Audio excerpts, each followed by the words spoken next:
C'est fou quand même de te dire qu'il y a 20 ans, non, il y a 25 ans, allez, il n'y avait rien ici avant. C'est incroyable quand même. Salut, c'est Alex, j'espère que ça va. Dernière petite capsule à Shanghai, j'ai un petit moment d'émotion. C'est un petit peu mon rituel à chaque fois que je pars de Shanghai. Je viens ici admirer la skyline et j'attends qu'elle s'allume là. Je sais pas quand est-ce que ça va le faire, bientôt. J'espère que tu m'entends bien, il y a un petit peu de vent et il y a un gars qui chante derrière moi là. Il y a un mec en train de se streamer. J'espère que niveau son ça va du coup. Du coup, en attendant que la skyline s'allume, ce que je te propose, c'est de répondre à la question que tu t'es peut-être déjà posée, en tout cas que moi je me pose à chaque fois que je viens ici. Je me dis, mais comment c'est possible quand même qu'en l'espace de 25 ans, la Chine soit passée d'un pays où tu avais la moitié des gens qui vivaient sous le seuil de pauvreté à la superpuissance que c'est devenu aujourd'hui, et notamment, comme tu peux le voir devant nous, l'émergence quasiment de villes entières en l'espace de 30 ans. Moi, c'est une question que je me suis toujours posée. À chaque fois que je viens là, je me dis, mais c'est fou quand même.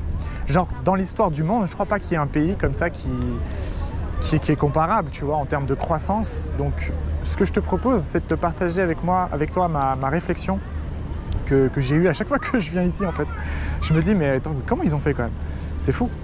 Donc, je pense avoir identifié 3 points clés dans l'histoire de Chine qui expliquent en grande partie la croissance incroyable que la Chine a eue. Et bon, c'est pas tout à 100%, évidemment, il y a toujours plein d'autres facteurs, mais je pense qu'avec ces 3 facteurs-là, tu expliques déjà 80% de la croissance de la Chine, parce que c'est vrai qu'elle partait de loin quand même, et que les États-Unis, ben, eux, ils dominent le monde principalement militairement, tu vois. Dans l'histoire des États-Unis, c'est surtout leur armée qui leur a permis cette suprématie-là. Et c'est vrai que la Chine, elle a fait complètement différemment, elle s'est vachement différenciée d'un point de vue économique surtout. Voilà, les États-Unis, si t'es pas d'accord avec moi, je t'envoie une bombe.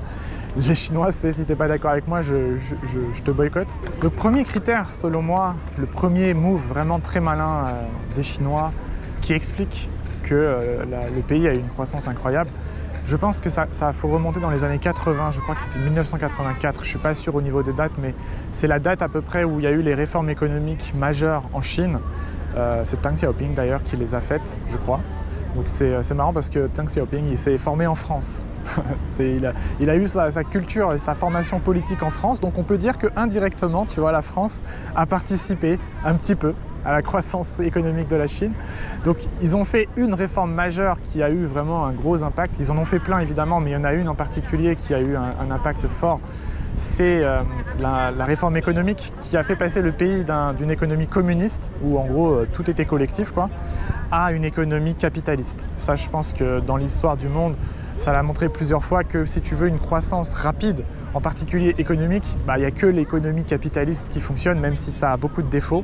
Deuxième, et c'est le plus gros, celui qui a eu vraiment le plus d'impact, je pense, c'est l'entrée de la Chine, tu sais, à l'OMC, donc l'Organisation mondiale du commerce, où en gros, ça a permis en fait à la Chine de jouer un petit peu le game de la mondialisation. Le fait que la Chine puisse vendre à l'étranger et que les étrangers, donc surtout les occidentaux, puissent vendre à la Chine, alors là, évidemment, ça a complètement changé le game, quoi.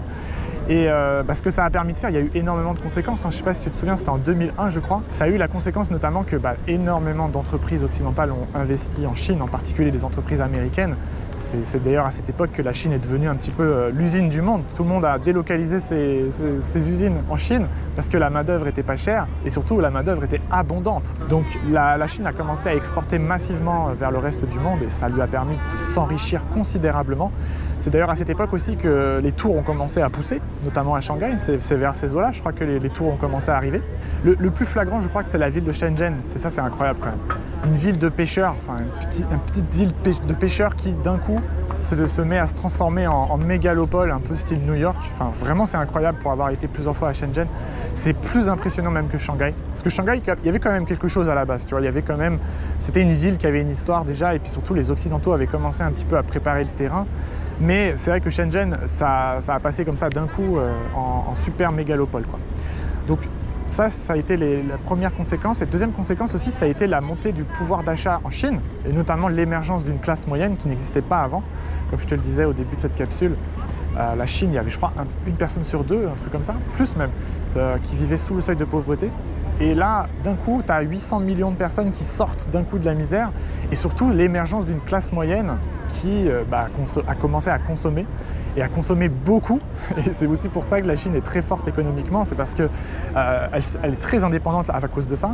Tu as le fait qu'une classe moyenne chinoise qui consomme beaucoup, notamment des services, fait que si demain, par exemple, les États-Unis boycottent la Chine, la Chine en fait n'a rien à foutre, si tu veux. Elle a déjà son marché intérieur qui est énorme, elle a construit toutes les infrastructures comme tu peux voir devant moi, donc elle est vachement indépendante par rapport à ça. Voilà, donc ça c'était le deuxième critère, l'entrée dans l'OMC de la Chine. Je pense que ça a été le pivot vraiment dans la croissance économique de la Chine. Et le dernier critère selon moi, c'est par rapport au gouvernement. Le fait que la Chine ait un gouvernement très autoritaire, très même ce qu'on appelle une dictature, nous on appelle ça une dictature, mais en vrai une dictature c'est pas que des inconvénients en vérité, c'est aussi beaucoup d'avantages. Et le principal avantage pour moi d'une dictature, c'est la stabilité. Le fait d'avoir un gouvernement extrêmement stable, contrairement un peu à nos démocraties où ça change de président tous les 5 ans. Tu vois, la Chine, elle n'a pas changé beaucoup de présidents en l'espace de 30 ans. Je crois qu'il y en a dû avoir 2 ou 3. Et là, le dernier, il est plus ou moins président à vie, d'après ce que j'ai compris. Donc, ça favorise la stabilité, si tu veux. Ça rassure aussi les entrepreneurs, ça rassure les investisseurs de se dire que la politique ne va pas changer tous les 5 ans. Et le fait d'avoir parié comme ça, d'avoir fait un pari gagnant il y a 30 ans et de n'avoir jamais changé de ligne, je pense que ça a joué énormément dans la croissance du pays, même si nous, on critique vachement en disant « ouais, dictature, machin, pas de droits de l'homme, tout ça, tout ça ». Ouais, mais en attendant, leur priorité à l'époque aux Chinois, tu vois, il y a 30 ans, quand la moitié de la population vit avec, je crois que c'était 3 € par jour ou 3 € par mois, je sais même plus, tu vois, mais c'était ridicule. Forcément, quand tu as la moitié de ta population qui vit sous le seuil de pauvreté, si tu veux, les droits de l'homme, c'est pas ta priorité, quoi. Tu veux développer ton pays et puis après, on verra plus tard pour les droits civiques, tout ça, tout ça. Voilà, donc le fait d'avoir eu un gouvernement extrêmement stable, très tôt, avec des bonnes décisions, très tôt, le fait d'avoir posé les bases comme ça dans les années 80 et surtout le fait d'avoir réussi à rentrer dans l'Organisation mondiale du commerce et avoir pu jouer le game un peu de la mondialisation, je pense que voilà, tu as le résultat devant toi, les belles tours. Voilà, c'est la fin de cette vidéo. Et aussi la fin de nos petites capsules que je fais quotidiennement. Ça y est, demain je rentre chez moi. Donc c'est la fin. Écoute, j'espère que tu auras apprécié ces petites capsules au moins autant que j'ai eu à les faire. Mais en tout cas, je quitte Shanghai demain. Donc je te laisse profiter une dernière fois de cette belle vue avec la skyline qui s'illumine tranquillement. Pour ceux qui découvrent, pour ceux qui nous ont découvert à travers ces petites capsules et qui n'ont pas encore rejoint la communauté, écoute, la suite se passe dans la description. Je vais reprendre la rédaction des petites lettres quotidiennes, donc à partir de demain. Voilà, demain 7h comme d'habitude. Si tu connais, si tu es déjà abonné, écoute, surveille ta boîte mail. Et si tu ne connais pas, écoute, chaque matin à 7h heure de France, je partage avec toi des conseils sur l'apprentissage du chinois évidemment, puisque à la base, Chinois Tips c'est une école de chinois en ligne, mais je partage aussi beaucoup de conseils. Ça peut être sur la culture, parce que c'est aussi très important l'apprentissage de la culture, mais aussi des conseils voyage. Je partage aussi parfois des anecdotes qui me sont arrivées en Chine, des petites lettres de motivation aussi, c'est important. L'apprentissage des langues, c'est quelque chose sur le long terme, donc c'est la raison pour laquelle je t'envoie des lettres chaque matin, c'est parce que je veux que tu sois motivé et je veux que quand tu lises cette petite lettre, tu te sentes, voilà, ça te donne cette petite étincelle qui fasse démarrer la machine. Je sais que c'est important, des fois il y a des jours où on a la motivation, c'est facile, mais les jours où on l'a pas, c'est là où la petite lettre quotidienne d'Alex, ça peut être utile. Donc si tu connais pas, écoute, clique dans le lien dans la description, c'est gratuit, tu as juste à t'inscrire et puis tous les matins tu recevras un petit message de ma part. Tu verras, on a une communauté assez riche, promène-toi un petit peu sur le site, promène-toi aussi sur le forum, tu verras, il y a un forum d'entraide qui est vachement bien. Il y a beaucoup de pépites pour les gens qui savent chercher un petit peu.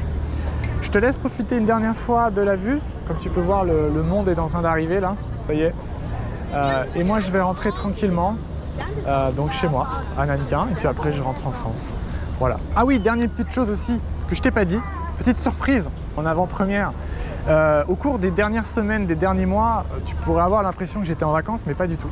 Tous les matins, j'ai bossé et j'ai bossé pour toi. Je t'ai préparé des fiches, tu verras, des petites fiches de grammaire cette fois. Je t'en ai préparé une centaine, ça m'a fait d'ailleurs un bien fou de les faire parce que je pensais que j'étais fort en grammaire, tu vois, c'est des fiches que moi j'ai utilisées personnellement dans mon apprentissage.